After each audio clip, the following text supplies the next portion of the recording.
بسم اللہ الرحمن الرحیم۔ السلام علیکم۔ ایک دفعہ سلطان صلاح الدین ایوبی رحمۃ اللہ علیہ نے مصر کے بازار کا حال احوال جاننے کے لیے تاجر کا بیس بدلا اور بازار میں داخل ہو گیا۔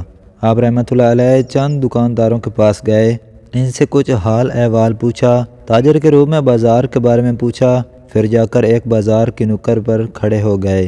آپ رحمۃ اللہ علیہ کو کسی نے نہیں پہچانا کہ اس بیس کے نیچے سلطان صلاح الدین ایوبی رحمۃ اللہ علیہ ہیں، جو کہ مصر کا سلطان ہے۔ سلطان اپنی آنکھوں سے بازار کو بڑی باریکی سے دیکھ رہا تھا کہ کس طرح کے گاہک بازار میں آ رہے ہیں، کیا کیا چیز خرید و فروخت ہو رہی ہے، بازار میں تاجروں کا گاہکوں کے ساتھ کیسا رویہ ہے اور کس قسم کے گاہک بازار میں خریداری کر رہے ہیں۔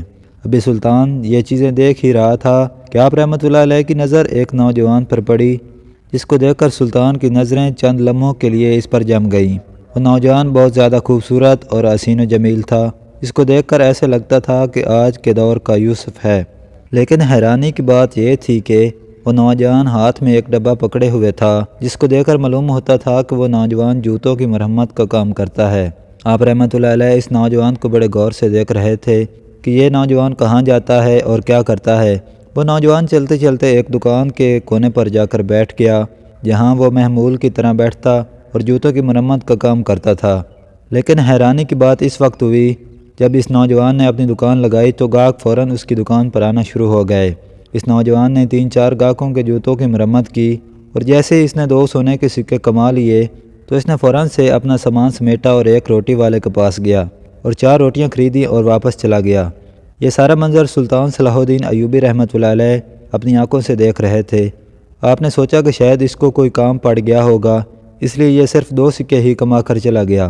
لیکن جب دوسرے دن سلطان صلاح الدین ایوبی رحمۃ اللہ علیہ دوبارہ بیس بدل کر بازار میں داخل ہوئے تو فوراً سلطان کی نظر اس نوجوان پر پڑی اور معمول کی طرح اس نے صرف 2 سکے جب کما لیے تو اپنا سامان سمیٹا اور روٹی والے کے پاس گیا اور 4 روٹیاں خریدیں اور واپس چلا گیا۔ یہ دیکھ کر سلطان کو یہ بات ہضم نہیں ہو رہی تھی کہ آخر اتنا خوبصورت نوجوان جوتوں کی مرمت کا کام کیوں کرتا ہے، اور حیرانی کی بات یہ ہے کہ صرف یہ 2 سکے ہی کیوں کماتا ہے۔ یہ بات سلطان معظم کو ہضم نہیں ہو رہی تھی۔ جب سلطان تیسرے دن بازار میں آیا تو پھر وہی چیز دہرائی گئی، تو اب سلطان کو مزید تجسس پیدا ہوا اور سلطان صلاح الدین ایوبی رحمۃ اللہ علیہ اس روٹی والے کے پاس گیا اور کہا مجھے 2 روٹیاں چاہیے۔ روٹی والے نے سلطان کے ہاتھ میں 2 روٹیاں دیتے ہوئے کہا کہ 1 سکہ دے دو۔ سلطان معظم نے 1 سکہ ادا کرتے ہوئے کہا کہ یہ نوجوان جو جوتوں کی مرمت کا کام کرتا ہے، یہ صرف 2 سکے ہی کیوں کماتا اور تم سے روٹی خرید کر واپس گھر کیوں چلا جاتا ہے، حالانکہ اس کا کام اتنا اچھا ہے کہ اس کی دکان لگتے ہی فوراً گاہک آنا شروع ہو جاتے ہیں، اور یہ اپنے گاہکوں کو چھوڑ کر صرف 2 سکے کما کر کیوں چلا جاتا ہے۔ تندور والے نے کہا اے بھائی، ہمیں کیا معلوم، یہ نوجوان تو ہمیں دیوانہ لگتا ہے، کئی بار اسے ہم کہہ چکے ہیں تمہارے گاہک واپس لوٹ کر دوسرے مرمت کرنے والے کے پاس جاتے ہیں، تم اپنی دکان کو وقت کیوں نہیں دیتے، صرف 2 سکے ہی کیوں کماتے ہو۔ تو نوجوان آگے سے ہنس دیتا ہے اور کہتا ہے کہ جتنا مجھے چاہیے میں اتنا کما لیتا ہوں، مجھے زیادہ کی ضرورت نہیں، اور ہمیں بھی اس بات پر بڑی حیرانی ہوتی ہے، لیکن آج تک اس نے اس کے پیچھے چھپے راز کے بارے میں کسی کو نہیں بتایا۔ جب چوتھا دن ہوا تو سلطان صلاح الدین ایوبی رحمۃ اللہ علیہ دوبارہ بیس بدل کر بازار میں داخل ہوئے اور اب اس نوجوان کا انتظار کرنے لگے۔ تھوڑا ہی وقت گزرا کہ وہ نوجوان دوبارہ محمول کی طرح بازار میں آیا اور جا کر کونے پر اپنی دکان لگائی اور فوراً اس کے پاس گاہک آنا شروع ہو گئے۔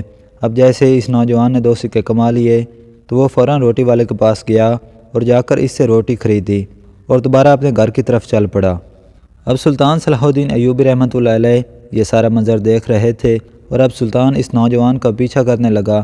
بازار میں کوئی نہیں جانتا تھا کہ مسلسل 4 دن سے سلطان ایک تاجر کے بیس میں یہ سارا منظر دیکھ رہا ہے۔ اب وہ نوجوان پیدل چلتا ہوا جا رہا تھا اور سلطان بھی اپنے گھوڑے کے ساتھ پیدل چلتا چلتا اس کا پیچھا کر رہا تھا۔ چلتے چلتے وہ نوجوان ایک وادی میں جا پہنچا جہاں ایک چھوٹی سی جھونپڑی بنی ہوئی تھی۔ نوجوان اپنا سامان جھونپڑی کے ساتھ درخت کے سائے میں رکھ کر اندر چلا گیا۔ سلطان نے اپنا گھوڑا ایک درخت کے ساتھ باندھ دیا اور چلتا چلتا اس جھونپڑی کے دروازے پر پہنچا۔ پہلے تو سلطان نے چاہا کہ فوراً سلام کر کے اندر چلا جائے، لیکن پھر سلطان نے کچھ آواز سنی اور تھوڑی دیر کے لیے رک گیا۔ سلطان کو اندر سے کچھ آوازیں سنائی دیں تو سلطان جھونپڑی سے ایک سوراخ کے ذریعے دیکھنے لگا کہ اندر کون ہے اور یہ نوجوان کس کے ساتھ باتیں کر رہا ہے۔ آخر ایسا کیا راز ہے کہ یہ نوجوان صرف 2 ہی سونے کے سکے کما کر روٹیاں خرید کر واپس کیوں چلا جاتا ہے۔ جیسے ہی سلطان نے جھونپڑی کے اندر جھانک کر دیکھا تو سلطان چند لمحوں کے لیے ساکت ہو گیا، کیونکہ سلطان نے دیکھا کہ اس نوجوان نے ایک برتن میں 2 روٹیاں رکھیں اور پھر جھونپڑی میں لیٹے ہوئے بوڑھے بزرگ اور بوڑھی عورت کے ہاتھ منہ دھلائے۔ ہاتھ منہ دھلانے کے بعد اس نوجوان نے اپنے ہاتھوں سے ان کو کھانا کھلانے لگا۔ اب یہ سارا منظر سلطان صلاح الدین ایوبی رحمۃ اللہ علیہ دیکھ رہا تھا۔ اس نوجوان نے جب ان دونوں کو کھانا کھلا لیا تو بچے ہوئے چند ٹکڑے خود کھائے اور باقی کی 2 روٹیاں ایک کپڑے میں لپیٹ کر رکھ دیں اور ان دونوں کی خدمت میں لگ گیا۔ شاید وہ 2 روٹیاں رات کے لیے رکھی تھیں۔ سلطان معظم یہ سارا منظر دیکھ رہا تھا اور سوچ رہا تھا کہ آخر اس نوجوان کا ان دونوں کے ساتھ کیا رشتہ ہے کہ یہ نوجوان ان کی اتنی خدمت کر رہا ہے۔ اب سلطان سے برداشت نہ ہوا اور سلطان صلاح الدین ایوبی رحمۃ اللہ علیہ سلام کر کے جھونپڑی کے اندر چلا گیا۔ جیسے ہی اس نوجوان نے سلطان صلاح الدین ایوبی کو دیکھا تو اس نوجوان نے سلطان کو تاجر سمجھا اور پھر آپ کو بیٹھنے کا اشارہ کیا اور آپ کے سامنے پانی حاضر کیا۔ آپ نے چند گھونٹ پانی کے بھرتے ہوئے اس نوجوان کو کہا کہ میں بازار سے تمہارا پیچھا کرتے کرتے یہاں تک پہنچا ہوں اور مجھے اپنے چند سوالوں کے جواب تم سے چاہیے اور مجھے امید ہے کہ تم میرے سوالوں کے جواب ضرور دو گے۔ یہ سن کر وہ نوجوان مسکرانے لگا اور کہا کہ بتاؤ تمہارے کون سے سوال ہیں۔ سلطان نے کہا کہ اتنی خوبصورت جوانی کے باوجود تم یہ جوتوں کی مرمت والا کام کیوں کرتے ہو، اور میرا دوسرا سوال یہ ہے کہ تم دن میں صرف 2 سکے ہی کیوں کماتے ہو؟ اگر تم چاہو تو دن میں کئی گنا اس سے زیادہ کما سکتے ہو اور ایک دن تم بہت بڑے دولت مند آدمی بن سکتے ہو، لیکن آخر کیا وجہ ہے کہ تم صرف 2 سونے کے سکے کما کر اپنے گاہکوں کو چھوڑ کر دکان بند کر کے چلے جاتے ہو؟ یہ سن کر اس نوجوان نے سلطان کو کہا اس کے پیچھے بہت بڑی کہانی ہے، مگر اس کو سنانے لگوں تو بہت وقت گزر جائے گا، لہٰذا کھانے کا وقت ہو رہا ہے، آپ کھانا کھا لیں پھر بیٹھ کر بات کرتے ہیں۔ سلطان نے کہا کہ میں نے بھی 2 روٹیاں اس تندور والے کے پاس سے خریدیں جسے تم نے خریدی تھیں، اور بیٹھ کر پہلے کھانا کھاتے ہیں اور پھر تم مجھے اپنی کہانی سنانا۔ سلطان نے اپنے تھیلے سے 2 روٹیاں نکالیں اور دونوں نے بیٹھ کر کھانا کھایا، اور کھانا کھانے کے بعد سلطان اس نوجوان سے مخاطب ہوا اور کہا بتاؤ کہ اب تمہاری کہانی کیا ہے؟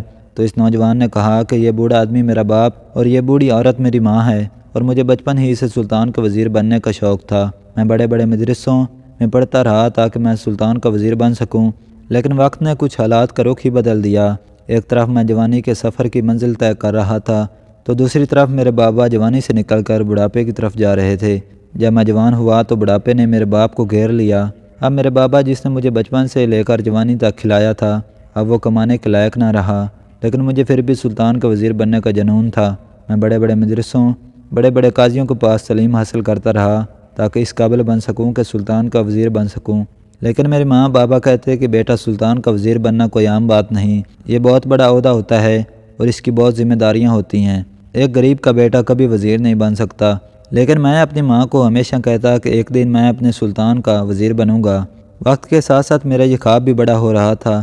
ایک دن میں یہی خواب لے کر گلی میں جا رہا تھا کہ آخر میں ایسا کیا کام کروں کہ میرے کام کا نام ہمارے سلطان معظم تک جا پہنچے اور وہ مجھ سے متاثر ہو کر مجھے وزارت کا عہدہ دے دیں۔ میں گلی کے نکر پر پہنچا کہ امام صاحب مسجد میں تقریر فرما رہے تھے کہ اگر تم ایک کام کر لو تو تم دنیا و آخرت کی ہر چیز حاصل کر سکتے ہو۔ امام صاحب کے یہ الفاظ میرے دل کو جا لگے۔ چند لمحوں کے لیے مجھے ایسا لگا کہ امام صاحب میرے سوال کا جواب دے رہا ہے۔ میں وہیں پر ساکت ہو گیا اور مجھے ایسا لگا کہ میرے قدموں میں آگے چلنے کی ہمت نہ رہی۔ امام صاحب نے فرمایا کہ اگر تم دنیا اور آخرت میں کامیابی چاہتے ہو تو اپنے ماں باپ کی خدمت کر لو، تم اپنے ماں باپ کے غلام بن جاؤ گے، دنیا تمہاری غلام ہو جائے گی۔ امام صاحب کے یہ الفاظ مجھے ہضم نہ ہوئے اور میں سیدھا امام صاحب کے پاس گیا اور اسے اپنی منزل کے بارے میں بتایا اور کہا کہ اگر میں اپنے ماں باپ کی خدمت کروں تو کیا میں اپنا خواب پورا کر سکتا ہوں؟ تو امام صاحب نے کہا اے نوجوان، یہ خواب تو بہت چھوٹا ہے، ماں باپ کی خدمت کا جو تجھے انعام ملے گا وہ تجھ سے سنبھالا نہیں جائے گا۔ یہ سن کر میں سیدھا گھر آیا اور اس دن سے لے کر آج تک اپنے ماں باپ کی خدمت کر رہا ہوں۔ اس خدمت میں مجھے اتنا سکون ملا کہ مجھے اپنے بچپن کا خواب بھی بھول گیا۔ میرا دن رات اپنے ماں باپ کی خدمت میں گزرتا ہے۔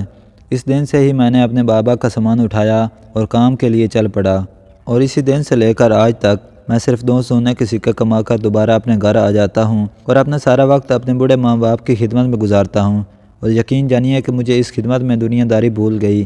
میں ایسا مشغول ہوا کہ میرا سلطان معظم کا وزیر بننے کا خواب کہیں ایسا سمندر کے پانی میں ڈوبا کہ آج تک دوبارہ واپس نہ آیا، اور جتنا سکون، جتنا اطمینان مجھے اپنے ماں باپ کی خدمت میں ملتا ہے اتنا سلطان کا وزیر بن کے بھی شاید نہ ملتا۔